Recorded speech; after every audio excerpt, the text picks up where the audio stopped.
विद्यार्थियों, स्वागत है आपका हमारे चैनल योगा एजुकेशन इंडिया में। विद्यार्थियों, जैसा कि हम ग्रहण संहिता समझ रहे हैं, ग्रहण संहिता में षटकर्म समझ रहे हैं। तो विद्यार्थियों, षटकर्म में अंतर्धौत हमने समझ लिया था, धौत समझ रहे हैं ना। जैसे कि 4 भेद हैं धौत के, तो अंतर्धौत समझ लिया था। अब आज हम समझेंगे दूसरा दंत धौत समझेंगे। ठीक, दूसरे नंबर का ये है। तो चलिए विद्यार्थियों, और इसमें 5 भेद हैं दंत धौत में। चलिए, और साथ अच्छे समझिएगा और साथ में नोट्स भी साथ में बनाइएगा, ये आपको ध्यान रखना है, तभी अच्छे से तैयारी हो सकेगी और याद भी रहेगा आपको। तो चलिए विद्यार्थियों, दंत धौत के 5 भेद समझ लें पहले नंबर पर, और नोट करें आप। पहला है दंत मूल, दूसरा जिह्वा मूल, तीसरा है कर्णरंध्र और कपाल रंध्र। तो विद्यार्थियों, आपने सोचा होगा कि हमने 4 ही यहाँ पर लिखा है, तो कर्णरंध्र मतलब दोनों कानों की सफाई है। ठीक, आगे मैं समझाऊंगी आपको, तो ये आपने नोट कर लिया होगा। तो चलिए, इसमें विद्यार्थियों दांत की सफाई मूल तक और शीर्ष प्रदेश तक की सफाई, यानी एकदम जड़ से यानी मूल से शीर्ष प्रदेश तक की सफाई इसमें दांतों की होगी।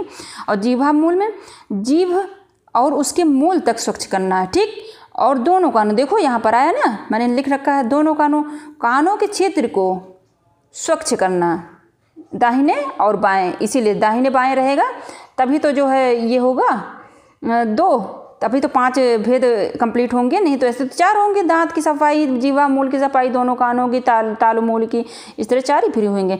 और भी बताते हो ताल मूल की सफाई, चौथा नंबर पे ताल मूल की सफाई में विद्यमान छिद्र को स्वच्छ करना है, और यानी सिर के अग्रभाग के ऊपर का जो हिस्सा होता है उसको साफ करना है। अब इसको किस तरह करना है, चलिए विस्तार से हम समझें विद्यार्थियों। इतना आपने नोट कर लिया होगा। और किससे साफ करना है, अब दंत मूल को साफ करना है। दंत मूल समझिए सबसे पहले, खादिर वृक्ष के रस अर्थात कत्था से, ये आप नोट करें, किससे साफ करना है, खादिर वृक्ष के रस यानी कत्था से। ठीक, यही आपको नोट करना है, यही आपको याद करना है, और कुछ नहीं, ये मतलब अलग से कुछ नहीं याद करना है, ये इसी को याद करना है। ग्रहण संहिता में क्या बताया गया है, कत्था से बताया है, खादिर वृक्ष के रस अर्थात कत्था से आपको साफ करना है दांतों को। दूसरे नंबर की सूखी मिट्टी से साफ करना है। और कब तक साफ करना, जब तक मल पूरी तरह से हट न जाए, यानी दांतों का मल, और तब तक दांतों के मूल का शोधन करें, यानी फुल कंप्लीट दांतों का मूल तक यानी ऊपर ही नहीं, पूरा जड़ तक साफ करना है इसको। किससे, कत्था से और सूखी मिट्टी से इसमें बताया है, और जब तक अच्छे से स्वच्छ ना हो जाए। अब चलिए विद्यार्थियों, इसके लाभ समझ लें आप कि योगियों की योग साधना में दंत धौती, जो योगी हैं योगीजन, योगियों की योग साधना में दंत धौत का विशेष महत्व है। अतः साधक को दांतों की रक्षा के लिए विद्यार्थियों, साधक हो, सामान्य मनुष्य हो, कोई भी हो, दांतों के जो में किसी भी प्रकार की प्रॉब्लम होती है तो दिक्कत ही क्रिएट होती है। इससे अच्छा हमें इस जो है दांतों के प्रथम दांत को जो है साफ रखना चाहिए, यानी प्रथम मतलब कि इसको प्राथमिकता देनी चाहिए, सबसे पहले इस पर ध्यान देना चाहिए, क्योंकि दांत हमारे लिए, हमारे शरीर में बहुत ही इम्पॉर्टेंट हैं। लेकिन होता क्या है, लोग लापरवाही कर जाते हैं।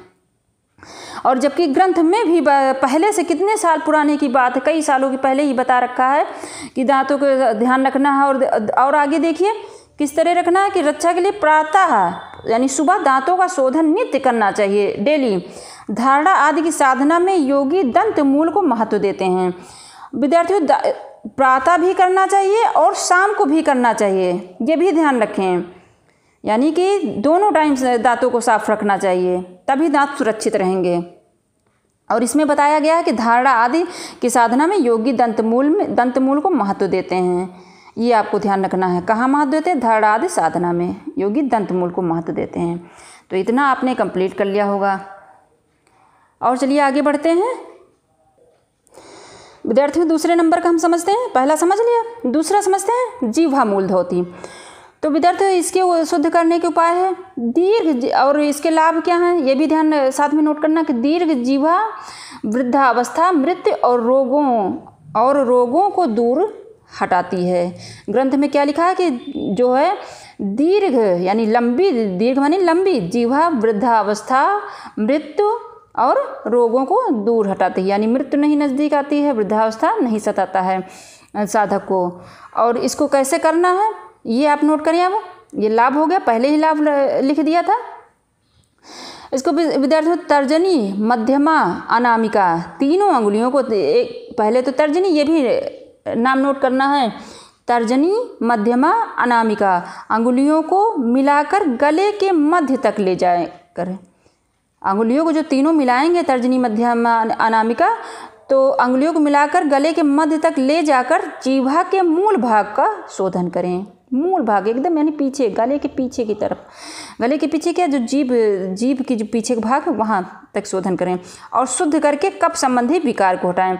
कफ संबंधी जो विकार होता है इससे दूर होता है, ये ध्यान रखना। कितनी चीज़ें दूर कर होता है, कितना लाभ होता है कि दीर्घ जीवा वृद्धावस्था और मृत्यु और रोगों को दूर हटाती है और कफ संबंधी विकार को दूर हटाना है, इससे दूर हटाती है।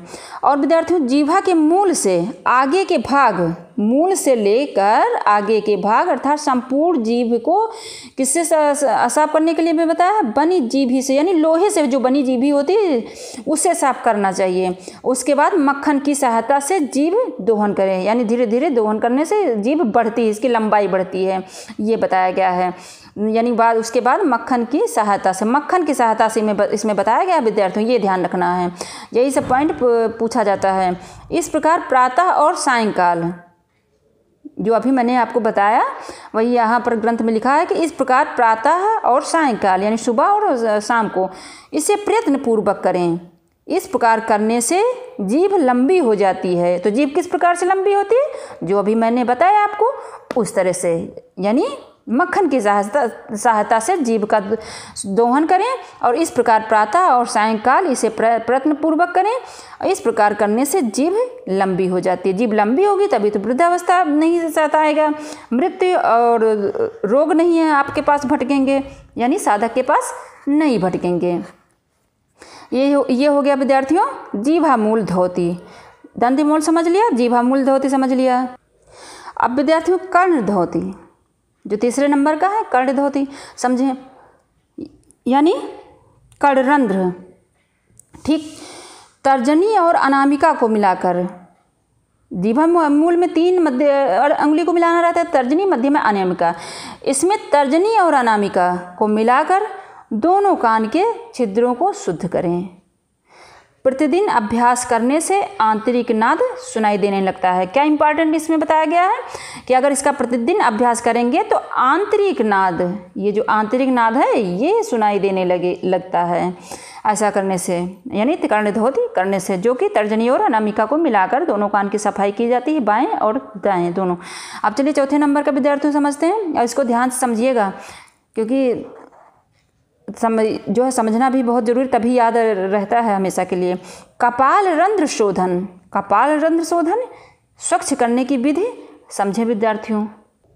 इसको किस तरह साफ करना है कि दाहिने हाथ की मुट्ठी बांधकर, कौन से हाथ की, दाहिने हाथ की मुट्ठी बांधकर अंगूठे को उठाकर उसके द्वारा प्रातः नींद से जागने के बाद, ठीक, नींद से जागने के बाद और भोजन के बाद और दिन के अंत में, दिन के अंत में क्या हुआ, शाम हुआ, तालु मूल में स्थित छिद्र को, जो तालु मूल है, जो सर के ऊपरी का भाग है, जो अग्र भाग है, सर के अग्र भाग है, उस स्थित छिद्र को।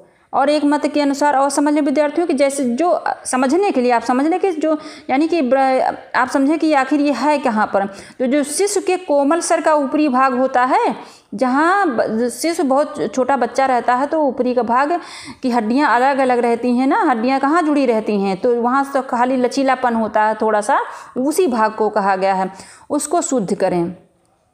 और नित्य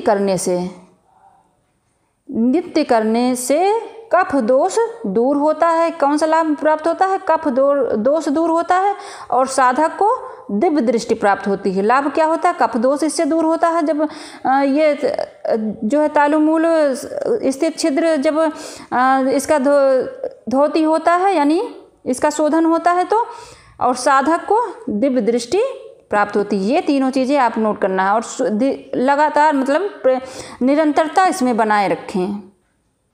यानी इसमें विद्यार्थियों दोबारा से आप थोड़ा समझ लें ताकि और अच्छे से आपको समझ में। जो दाहिने हाथ की अंगुली है उसको समेटकर एक कप, जैसे कप की आकृति नहीं बन जाती है, उस कप की आकृति वाले हाथ में पानी भरकर अपने कपाल रंध्र में यानी ब्रह्म रंध्र में थपकी देनी चाहिए। ठीक, थपकी देना है, तब जो है कफ दोष से मुक्ति मिलती है और यह खोपड़ी के ऊपर जो नाड़ियाँ हैं वे निर्मल बनती हैं और फिर तब दिव्य दृष्टि की प्राप्ति होती है।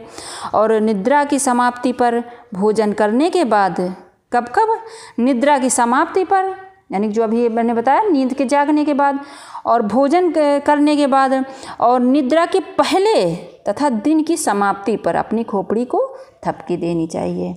तो इस तरह से इसका शोधन करना है। तो आशा करते हैं विद्यार्थियों आपने दंत धोती समझ लिया होगा। जहाँ कहीं ना समझ में आए कमेंट बॉक्स में तुरंत से शेयर करिए, पूछिए, मैं आपको तुरंत उसका आंसर दूंगी। और अगर हमारे चैनल पर नए हैं तो सबसे पहले मेरे चैनल को सब्सक्राइब करें, बेल आइकन जरूर प्रेस करिएगा ताकि मैं जैसे वीडियो अपलोड करूँ आपके पास तुरंत आपको नोटिफिकेशन प्राप्त हो जाए। और खुद देखिए, दूसरे बच्चों को भी शेयर करिए। धन्यवाद विद्यार्थियों।